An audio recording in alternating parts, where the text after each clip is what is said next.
আমি মৌমিতা।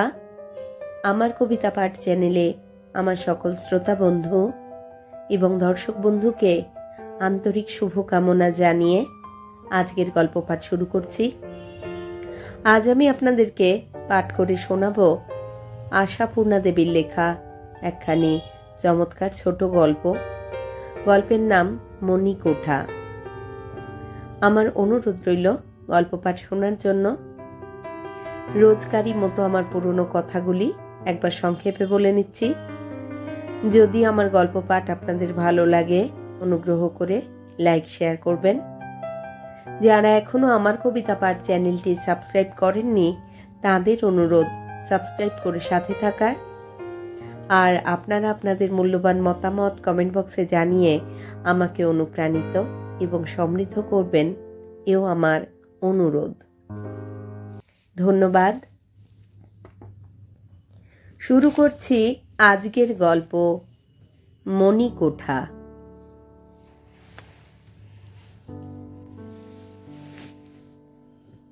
এক ফালি কাগজে মোড়া প্যাকেটটা পড়েছিল চৌকির ওপর। ঘরে ঢুকেই নজর পড়ল সুনন্দার, আর উৎফুল্ল মুখে মোড়কটা খুলে দেখতে গিয়েই যেন স্তব্ধ হয়ে গেল। ছোট্ট জামা পোশাক নয়, কোরা একখানা ধুতি, সবুজ ফুলপাড়। শীতেশের নিজের অবশ্যই নয়, আদরের ভাগ্নে জিতেন চন্দরের। টিউশনির টাকাটা তাহলে আজকেই পাওয়া গেছে, আর টাকাটা হাতে পেয়েই শীতেশের প্রথম মনে পড়েছে জিতুর কথা। অথচ সুনন্দা, আচ্ছা সুনন্দার কথা থাক, কিন্তু বাচ্চুর কথাটাও একবার মনে পড়ল না শীতেশের? আজ কতদিন ধরে বাচ্চুর জামা জুতোর অভাব জানিয়ে আসছে সুনন্দা শীতেশের কাছে, কতদিন ধরে। এই টিউশনিটা নেওয়াই বা কার জন্যে? বাচ্চুর জন্যই নয় কি? অফিসের মাইনের টাকায় ভাত হয়, কাপড় আর হয় না। ভাতে টান দিয়ে কাপড়, আর কাপড়ে টানাটানি করে ভাত, এইভাবেই দিন চলে আসছে।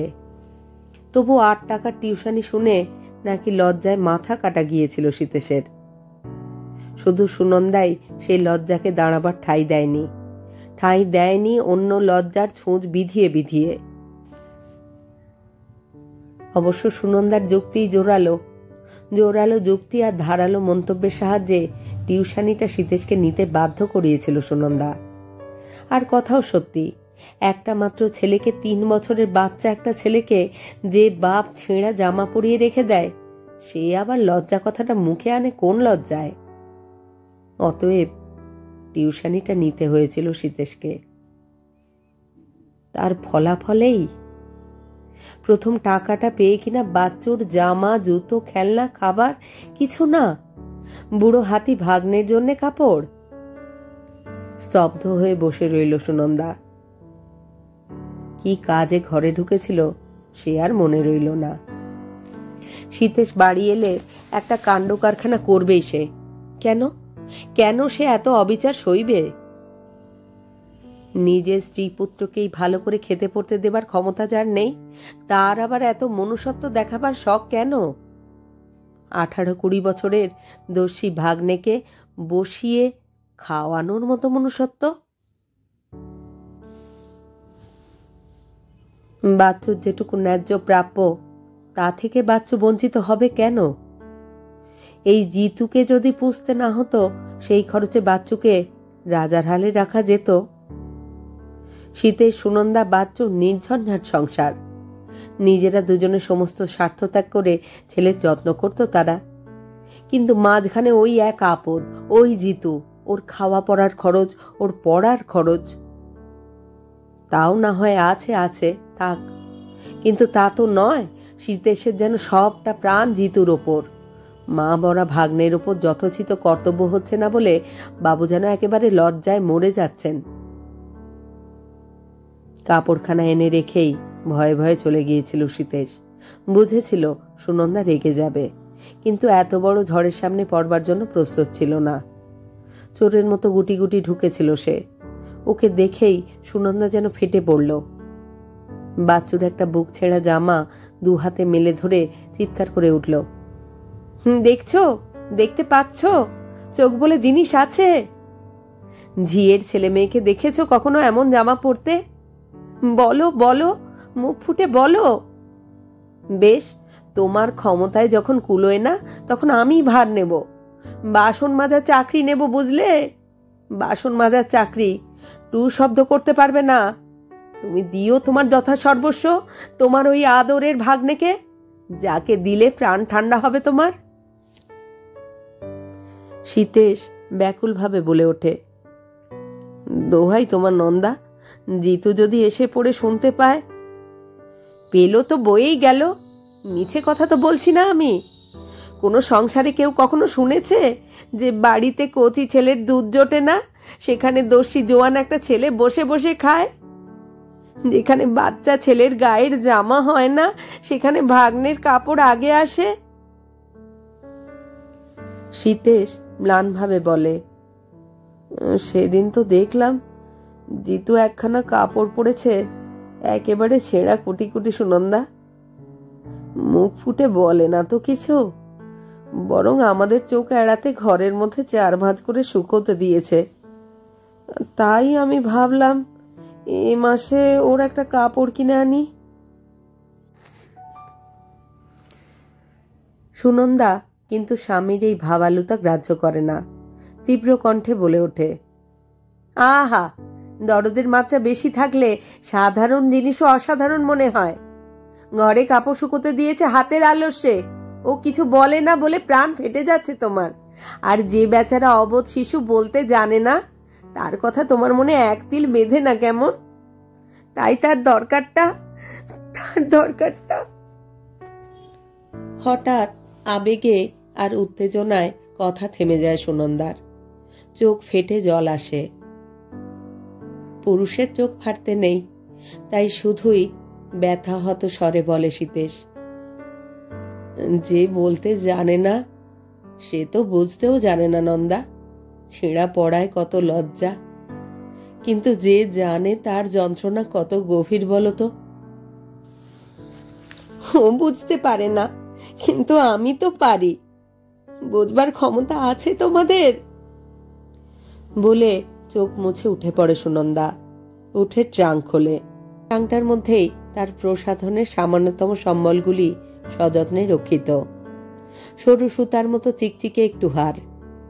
সুনন্দার বিয়ের সময় ওর কাশীবাসিনী দিদিমা আশীর্বাদই পাঠিয়েছিলেন।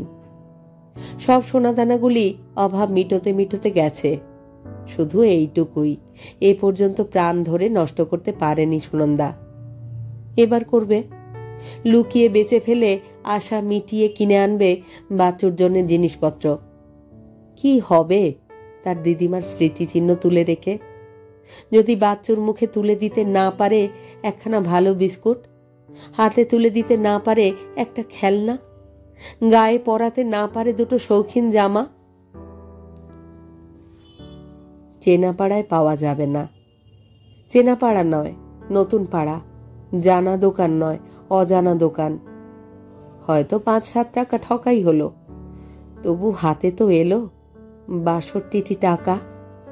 এ যে সুনন্দার কাছে রাজার ঐশ্বর্য।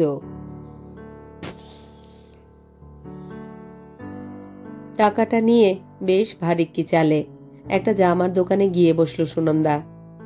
সহজ হবার চেষ্টায় কেঁপে যাওয়া গলায় বলল, বছর 3-এর ছেলের মতো স্যাটিনের স্যুট দেখি। বুশকোটও বার করবেন, ভালো কি আছে? আর সাধারণ ছিটের শার্টও দেন 2-4টে। সারা দুপুর টহল দিয়ে বিকেলের দিকে বাড়ির দিকে পা ফেরালো সুনন্দা।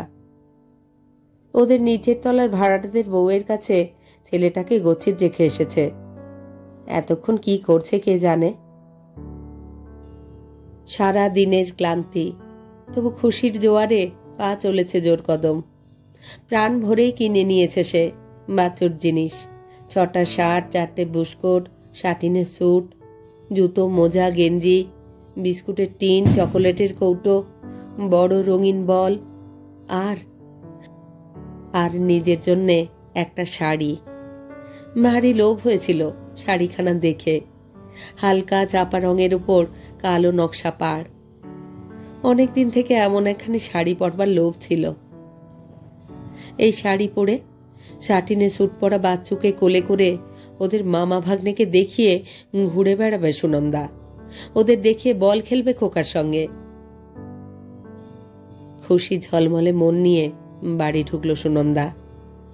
এত জিনিসপত্র নিয়ে ভাড়াটেদের ঘরে ঢোকা যায় না, উপরে নিজেদের ঘরে রেখে এসে তবে বাচ্চুকে নিয়ে আসবে। সরু ইট পাতা সিঁড়ি, ভাঙা ভাঙা এবড়ো খেবড়ো, যেমন ভাঙা ঝরঝরে বাড়ি তেমনই তো হবে। তাও যাই দাদা শ্বশুরের আমলের একটুখানি আস্তানা ছিল, তাই রক্ষে রাস্তায় দাঁড়াতে হচ্ছে না। নিচের ঘরখানা ভাড়া দিয়েও 2-5 টাকা আসছে, কিন্তু এমন সিঁড়ি যে সেই সিঁড়ি দিয়ে একসঙ্গে দুজনে উঠতে গেলে গায়ে গায়ে ঠেকে, কাজেই দাঁড়িয়ে পড়তে হলো। সিঁড়ি দিয়ে জিতু উঠছে উঠছে আস্তে আস্তে, সিঁড়ির রেলিং ধরে ধরে। কি আশ্চর্য, অমন করে উঠছে কেন জিতু?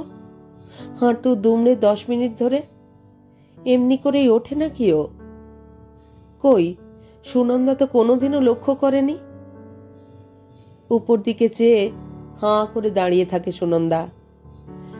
জিতুর পায়ের গোজ দুটো যে এমন কাঠির মতো সরু, এইটাই কি কোনোদিন লক্ষ্য করেছে সুনন্দা? আর জিতুর ওই পিঠটা 10 বছরের ছেলের মতো সরু মাপের ছিটের শার্ট পরা পিঠটা, যে ছিটের নিজস্ব রংটা কবে বিলীন হয়ে গিয়ে পড়ে আছে শুধু একটা রংহীন বিবর্ণতা, আর যার পিঠের মাঝখানটা সরাসরি খানিক ছিঁড়ে যাওয়ার ফলে শিরদাঁড়ার হাড়টা স্পষ্ট দেখা যাচ্ছে।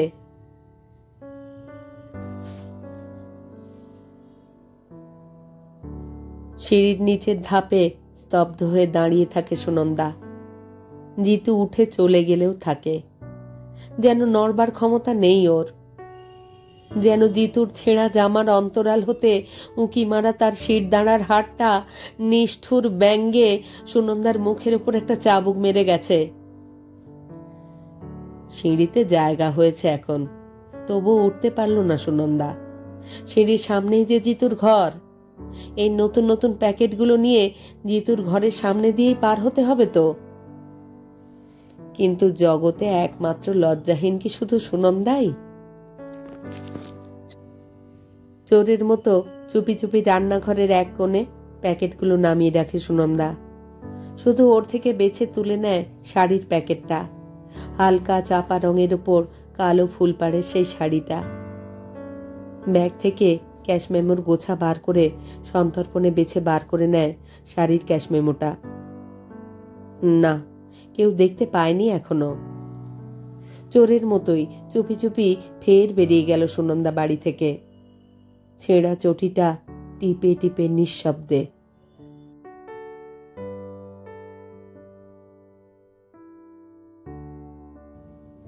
আন্দাজে জামার মাপ ঠিক করবার মতো আন্দাজ সুনন্দার আছে।